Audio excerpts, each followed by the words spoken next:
Por fin, sabía que todos esos papeles, documentos y fotografías que guardó durante años al final servirían para algo. Tarde, pero se haría justicia. Un triste consuelo para los familiares de las víctimas y para todos aquellos que perdieron la vida en el camino, pero justicia al fin y al cabo.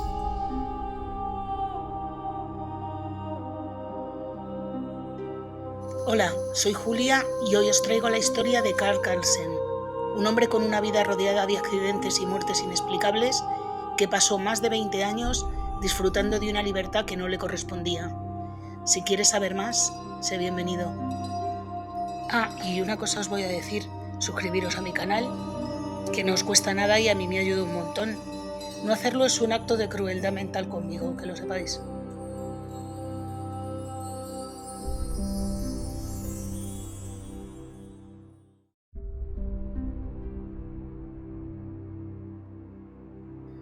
El 1 de enero de 1991, la casa en la que la familia Carlsen residía desde hacía unos 3 años sufrió un horrible incendio en el que falleció Christina Carlsen, una mujer de 30 años, madre de 3 niños, a los que su padre sacó de entre las llamas en el último momento. Sin embargo, nada pudo hacer por su mujer, que se encontraba en el baño en el momento de que se inició el fuego, y a la que no pudo sacar puesto que la ventana estaba tapiada con unas maderas. 4 días después del incendio, y tras cobrar un cheque por valor de $200.000, toda la familia se muda al estado de Nueva York. Su marido, Carl Carlsen, no fue capaz de esperar siquiera a que enterraran el cuerpo de su mujer, a la que describió como un bicho crujiente. Esa falta de humanidad y empatía dejó desolada y con muchas dudas a la familia de Christina, que desde ese momento inició su propia investigación y no paró nunca hasta lograr que se hiciera justicia. Pero ¿quién era Carl Carlsen y por qué dudaban de su inocencia? Carl Carlsen nació en el año 1960 en la localidad de Seneca Falls, en el estado de Nueva York. Como curiosidad os diré que Seneca Falls es la localidad en la que se rodó la película Qué bello es vivir. Una película estupenda, si no la habéis visto tenéis que verla y además es muy apropiada para estas fechas navideñas.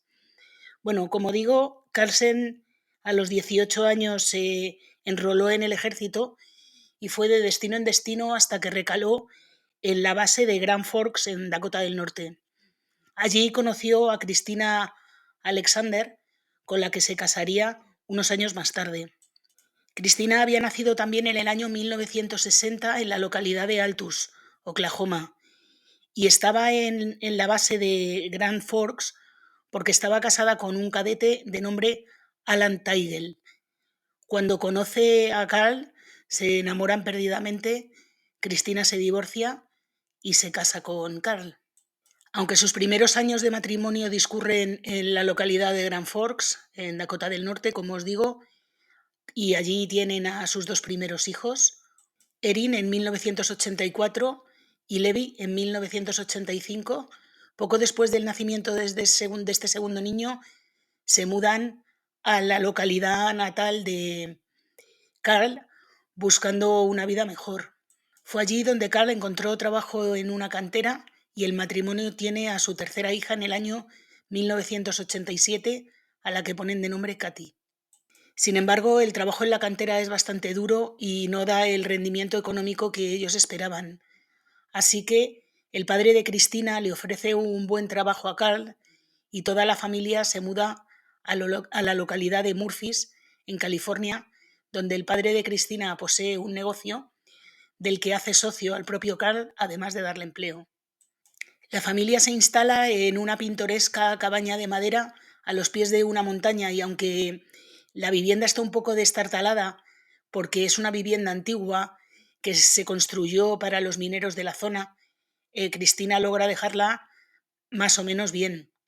Además, la familia de Christina está encantada con que ella haya vuelto a casa y tenerlos a todos cerca. Carl se mostraba como un hombre encantador y, ya digo, toda la familia de Christina estaba muy contenta de que estuvieran allí.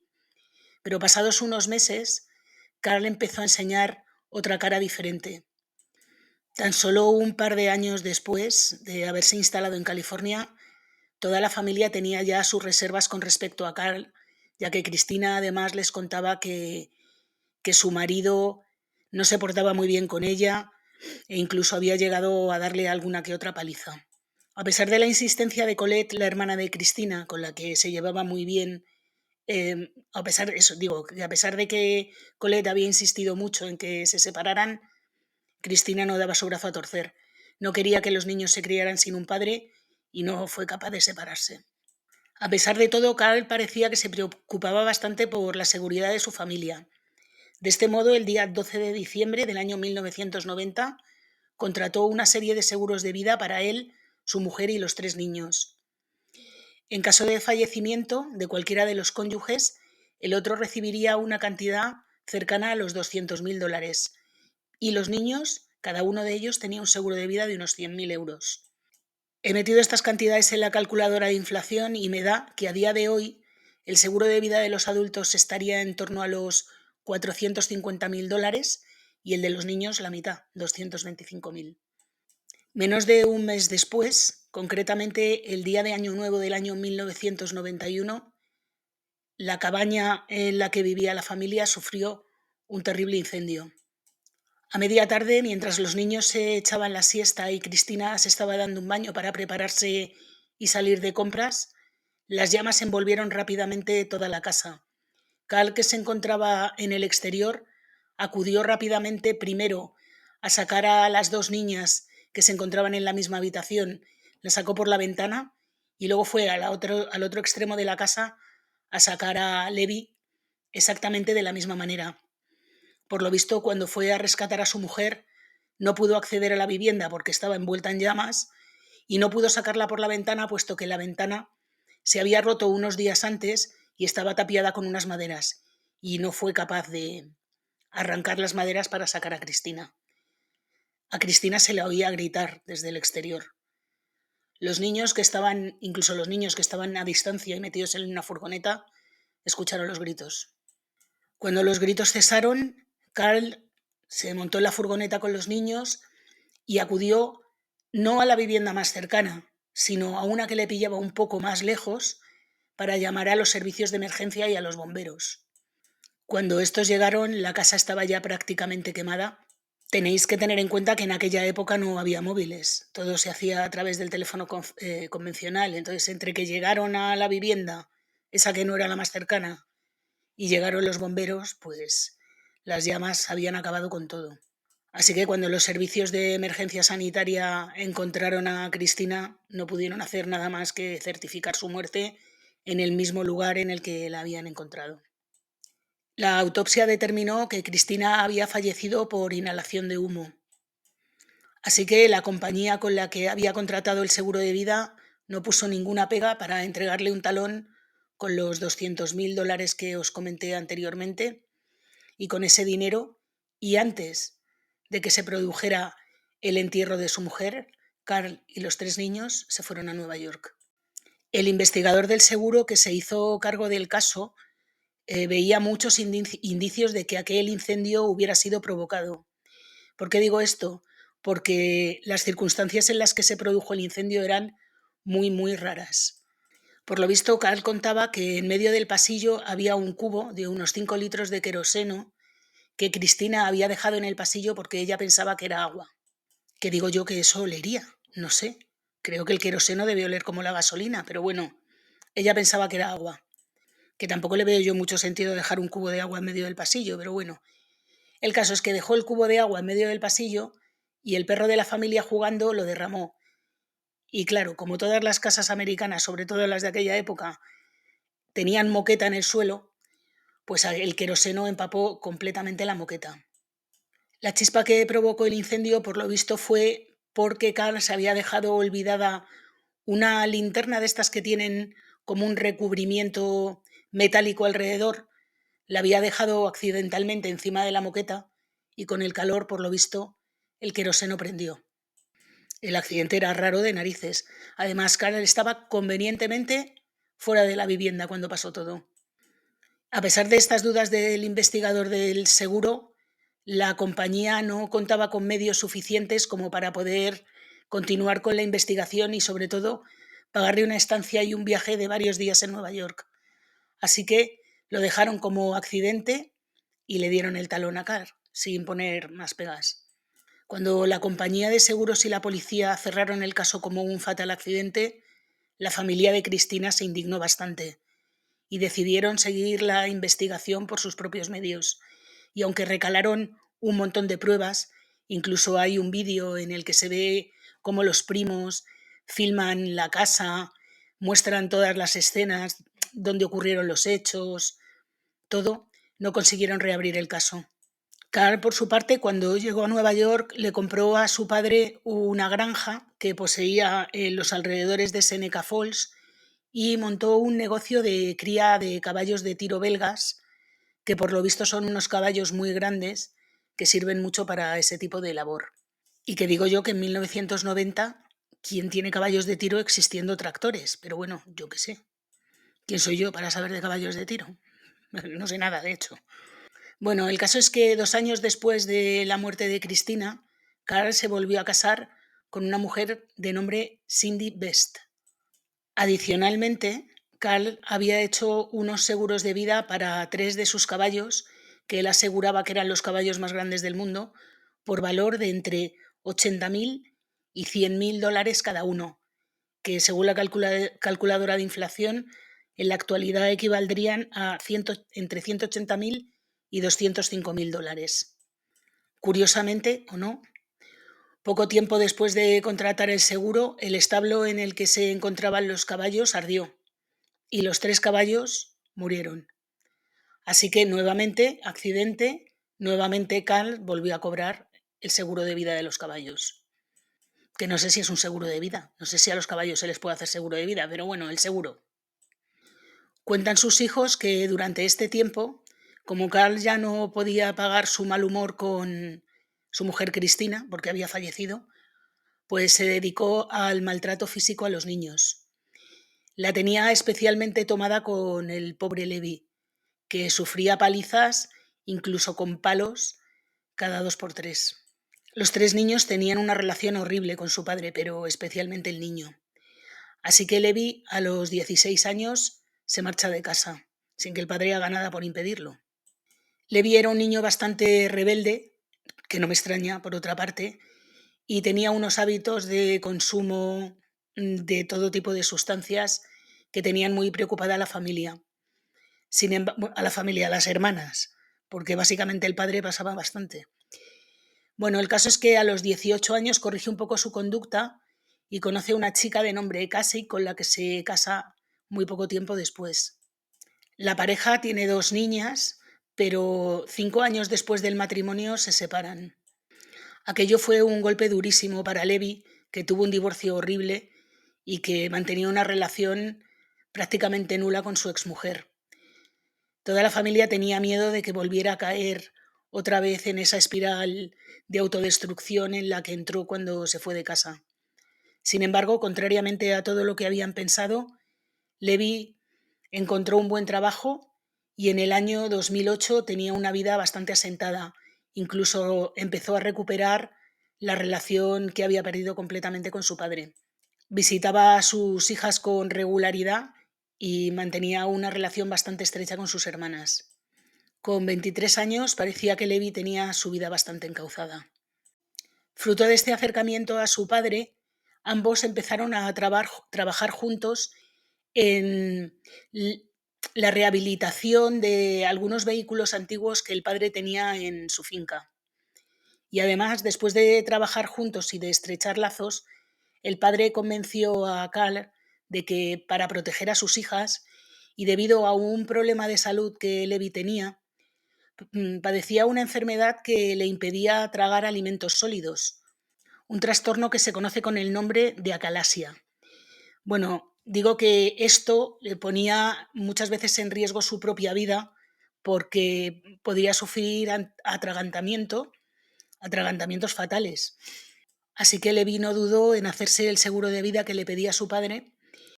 Así que a finales del año 2008, Levi suscribe una póliza por valor de 700.000 dólares, que nuevamente según la calculadora de inflación equivaldrían a 1 millón de dólares a día de hoy.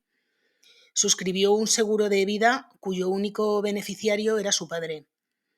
Levi confiaba en que si algún día le pasara algo, su padre sería capaz de administrar el dinero para que sus hijas, ya que eran menores y no podían recibirlo, para que sus hijas llevaran una buena vida. Poco tiempo después de firmar este seguro de vida, Levi fue a trabajar en uno de los vehículos de su padre y se encontraba debajo del vehículo cuando, cuando su padre le dijo que él y su mujer Cindy tenían que salir a un funeral de una tía de la mujer y que volverían pasadas unas 3 horas. Así que le dijo a Levi que cuando terminara que se fuera para su casa, porque probablemente cuando terminara ellos no estarían en la granja. Sin embargo, cuando volvieron del funeral de la tía de Cindy, el coche de Levi aún seguía en la granja.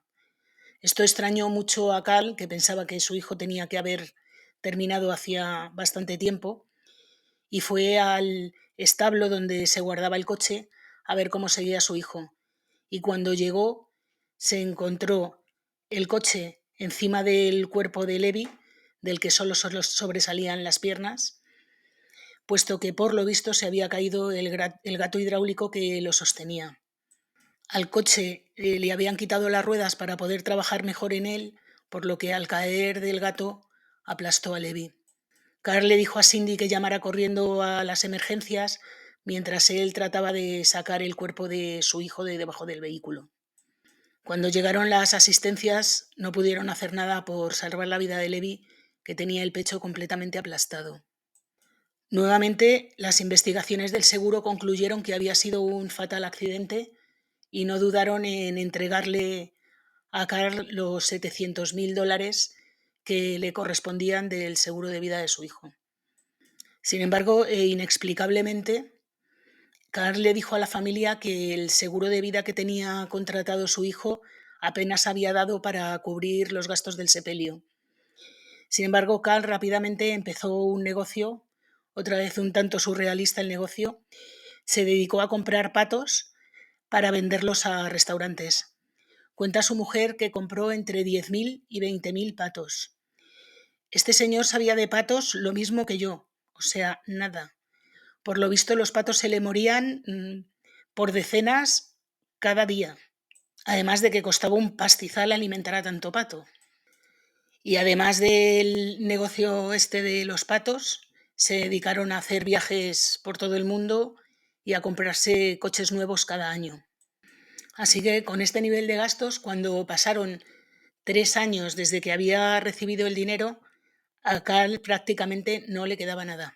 Fue en ese momento cuando su mujer Cindy, fue en este momento y no en otro, cuando ya se había quedado prácticamente sin dinero, cuando su mujer empezó a sospechar que la muerte de Levi no había sido accidental. Así que se puso a espiar lo que hacía su marido y al mirar entre los documentos que éste tenía, descubrió que parte del dinero que le había dejado Levi, Carl lo había utilizado para suscribir una póliza de seguro de vida a nombre de su mujer, cuyo único beneficiario era él mismo, por valor de $1.200.000. Así que entre eso y que cada día se llevaba peor con su marido, Cindy empezó a ponerse muy, muy, muy nerviosa. Ella cuenta que le tenía verdadero pánico. Así que decide hablar con una prima suya y le dice que, por favor, llame en su nombre a la policía, ya que ella no se atrevía. Así que esta prima de Cindy llama a la policía y le comenta todo lo que le ha dicho Cindy. Lo que Cindy no sabía es que la policía llevaba casi un año investigando a Carl y todos sus negocios y accidentes extraños, porque nada en la vida de este hombre les cuadraba. Por lo visto, la policía lo último que había descubierto es que un día antes de morir, Levi tenía que hacerse un chequeo médico previo a que le concedieran la póliza de seguro de vida, que en ese momento era, digamos, temporal. Ese examen médico hubiera revelado su grave problema de salud y probablemente no le hubieran concedido una cantidad tan alta en su seguro de vida. La única manera que se le ocurrió a la policía para encontrar pruebas contra Carl fue hacer que Cindy provocara su confesión. Y para ello querían que se pusiera un micrófono y comieran en algún sitio público, de modo que ella pudiera estar protegida por la propia policía y que durante ese tiempo Carl le confesara que lo que le había pasado a su hijo lo había provocado él, que no era un accidente.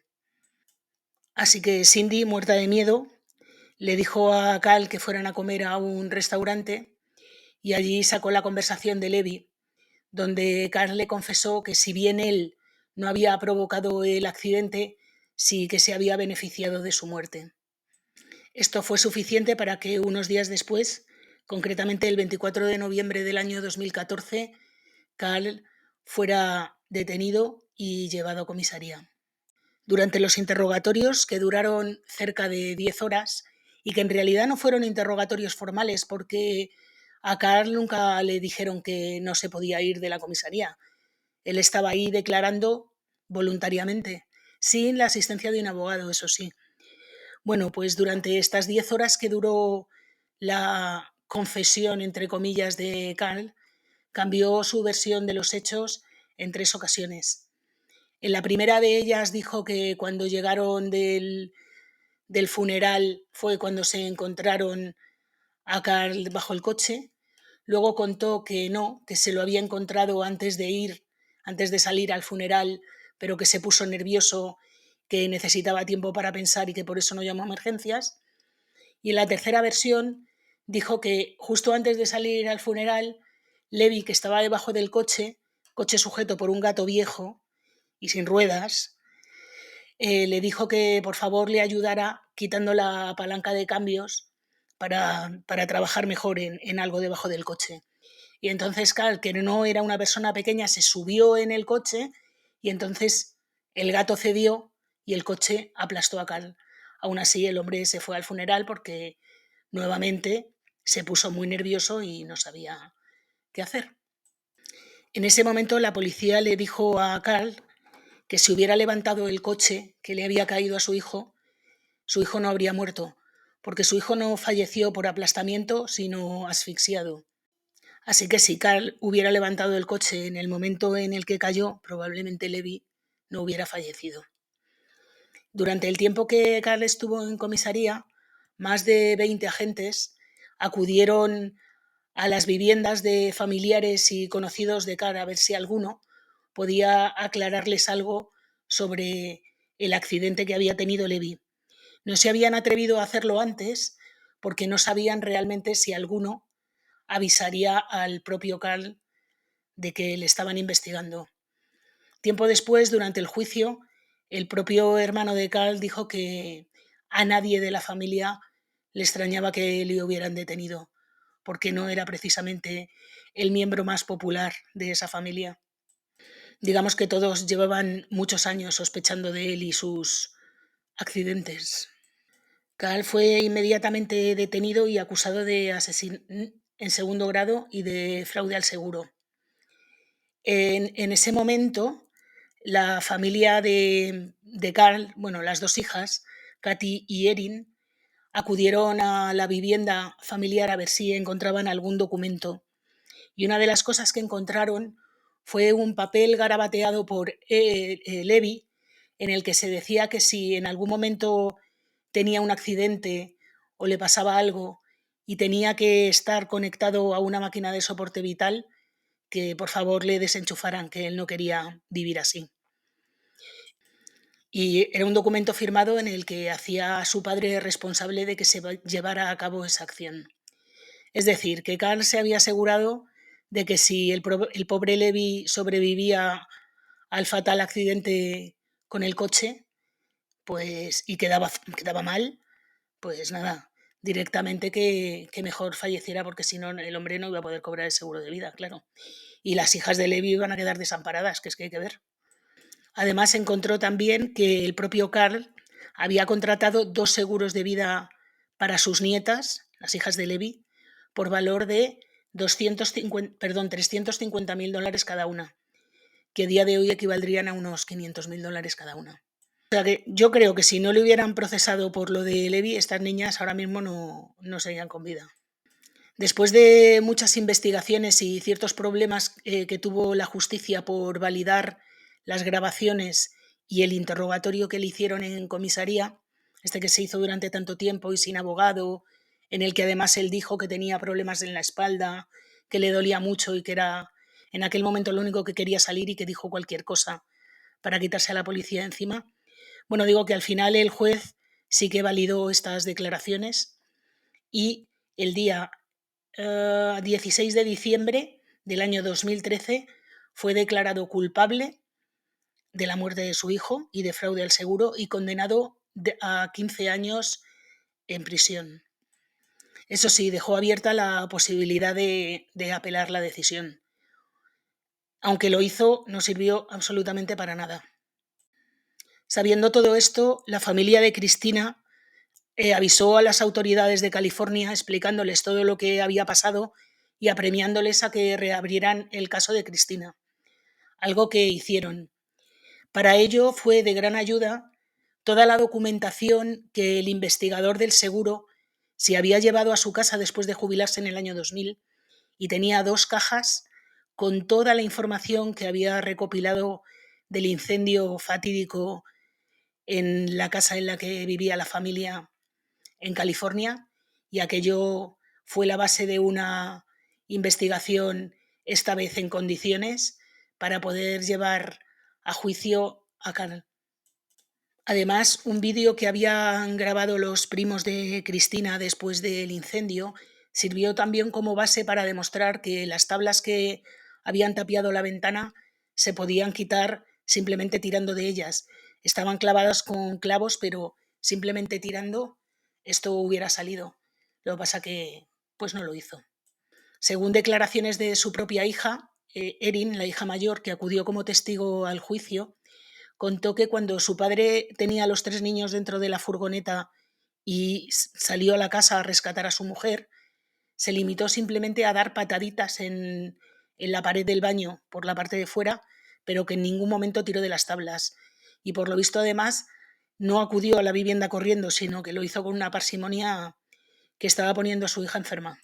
Su hija, que en aquel momento era bastante pequeña, tenía 6 años o 7, pero que lo vivió todo con una angustia horrible. Además, cuenta que cuando se dirigieron a la casa más cercana, la segunda casa más cercana, a pedir ayuda, el hombre no se apresuró en absoluto.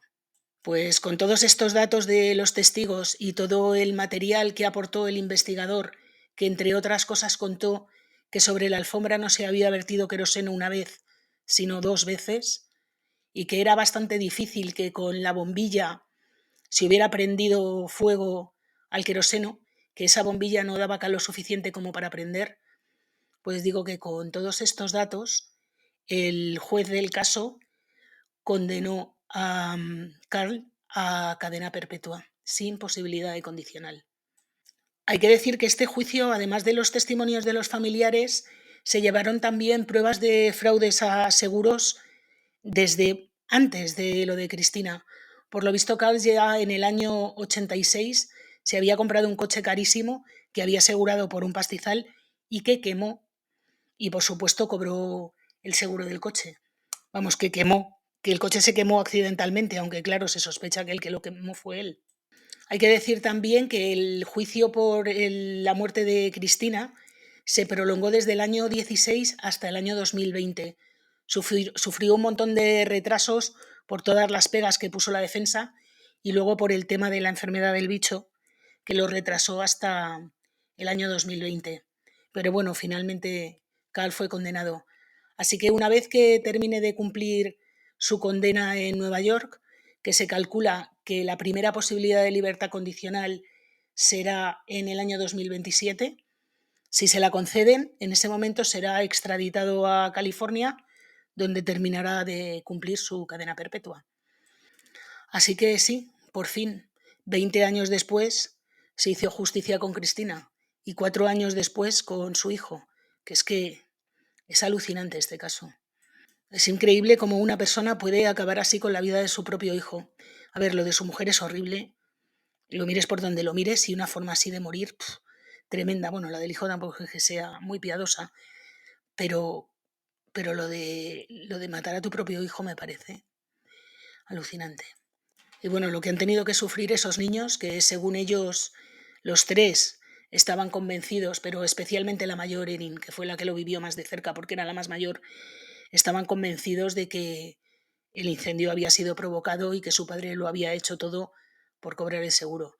Y vivieron con este monstruo durante años. Claro que luego se desquitaron bien en el juicio, especialmente la mayor fue bastante dura con su padre.